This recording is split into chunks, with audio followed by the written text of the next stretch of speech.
मंत्री पद नहीं मिलने का दर्द विधायक रवि राणा की जुबान पर एक बार फिर से आया है। अमरावती में विधायक रवि राणा की युवा स्वाभिमान पार्टी के वार्षिकोत्सव में कार्यकर्ताओं को संबोधित करते हुए मंत्री पद नहीं मिलने पर उन्होंने अफसोस जताया। इस दौरान राणा ने मंत्रिमंडल विस्तार के पहले की घटना का भी जिक्र करते हुए कहा कि भले ही मंत्री पद नहीं मिला तो क्या हुआ, मैं अपने निर्वाचन क्षेत्र की जनता के हित में कार्य करता रहूंगा और जिले के विकास के लिए मुख्यमंत्री देवेंद्र फडणवीस से 10 गुना मुआवजा लूंगा। एकाला न्याय देण्यासाठी तुमचा मुलगा आणि तुमचा भाऊ आज सक्षम आहे। सगळ्यांना न्याय देईल, सगळ्यांसाठी प्रत्येक लढाई लढेल आणि आज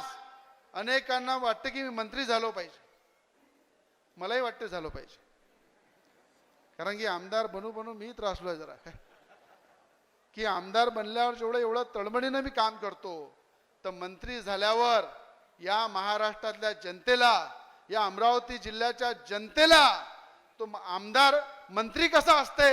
आणि मंत्र्याचं कर्तव्य काय असते हे महाराष्ट्रामध्ये दाखवण्यासाठी एकदा तरी मला मंत्री बनायचं आहे की या महाराष्ट्रामध्ये मंत्रिमंडळामध्ये बसून या गोरगरीब जनतेला, शेतकऱ्यांना, शेतमजुरांना, आदिवासी बांधवांना आणि शेवटच्या प्रत्येक व्यक्तीला कसा न्याय दिला पाहिजे आणि मंत्री